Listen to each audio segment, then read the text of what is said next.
Ô, Rui, boa noite, professora Lenice. Oi, professora, finalmente a senhora conseguiu chegar aqui no nosso.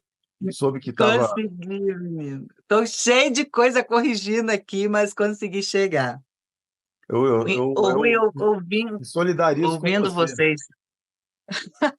Eu também Cara, eu sou estou professor. corrigindo, você sabe, né? Eu ainda estou na correção de um TCC aqui. É, eu acho muito interessante, Rui, a questão de termos na grade curricular a educação financeira, sabe? Isso é preponderante para um país onde nós temos a massa que não tem instrução em casa dos pais nessa questão.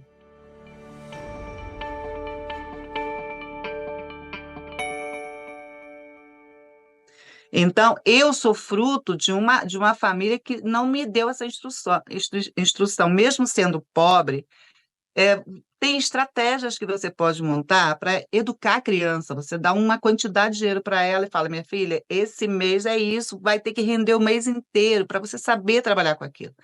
Então, eu sempre tive muita dificuldade com isso. E aí, quando eu tive o cartão, o cheque, né? Enquanto estava no patamar do meu salário, estava tudo legal. Mas quando começou a aumentar para cima do salário, você começa a utilizar um dinheiro que você acha. E assim, a minha dificuldade, eu posso ter R$ 100 na carteira, Rui. Ele vai ficar lá, que eu tenho pena de gastar o dinheiro. Mas eu não tinha pena de gastar o cartão.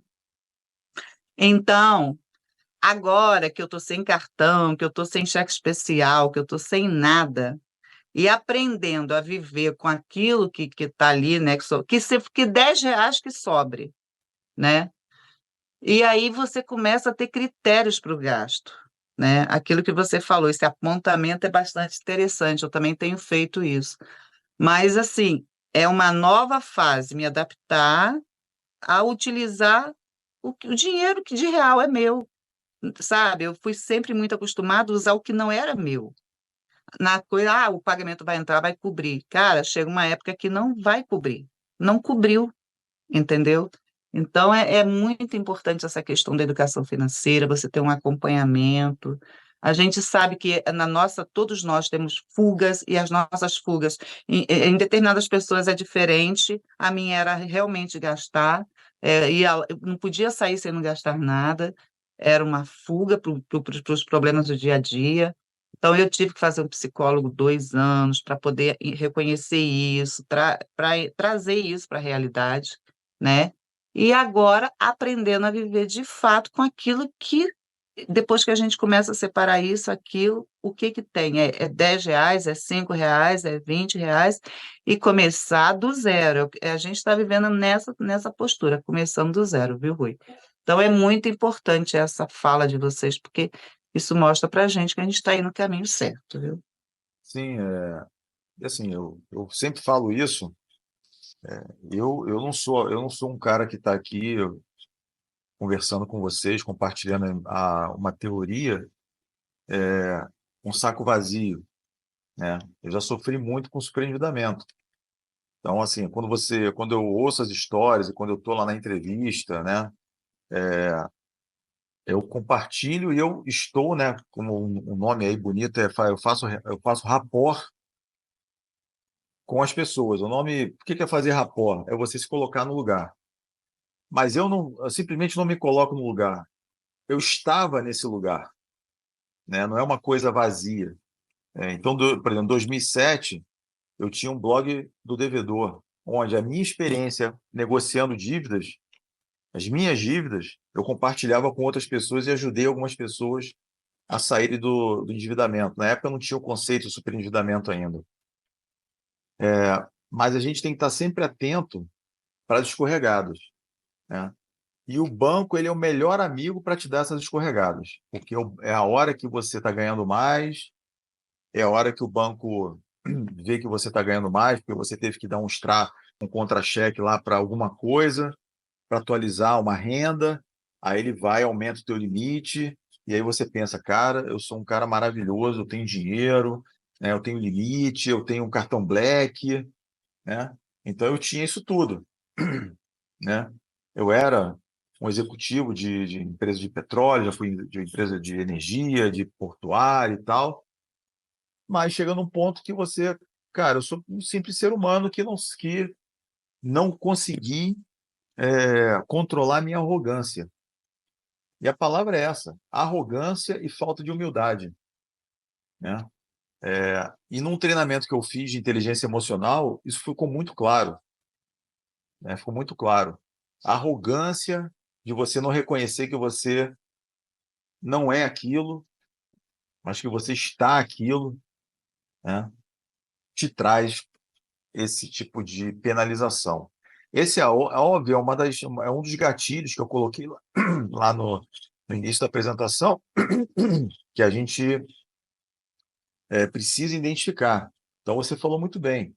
E aí, outro ponto que eu compartilho também é a questão da educação. Eu fui um cara que eu sou filho único, né, então meus pais, a única coisa que meu pai falava era o seguinte: "O dinheiro da sua mãe é fêmea". É um termo antigo, acho que, né. Aí eu demorei um pouco para entender o que que é: "O dinheiro da minha mãe é fêmea e o meu é macho". Aí eu fiquei pensando assim, aí com o mais velho, meu pai não tinha um tostão no bolso e minha mãe tinha sempre um dinheirinho guardado, né. Então o dinheiro dele é macho, porque não gera filhos, digamos assim, né. Mas o dinheiro da minha mãe é fêmea, porque gera frutos. Então minha mãe tinha sempre dinheiro, apesar de ganhar parecido com meu pai. Mas mesmo assim, eles nunca sentaram comigo para conversar a respeito de educação financeira, coisa que hoje eu faço com as minhas filhas. Então hoje eu dou uma mesada para minhas filhas e elas têm o discernimento de fazer o que acham que é interessante. Eu dou a mesma coisa para as 2. A mais velha quase não tem dinheiro, a mais nova tem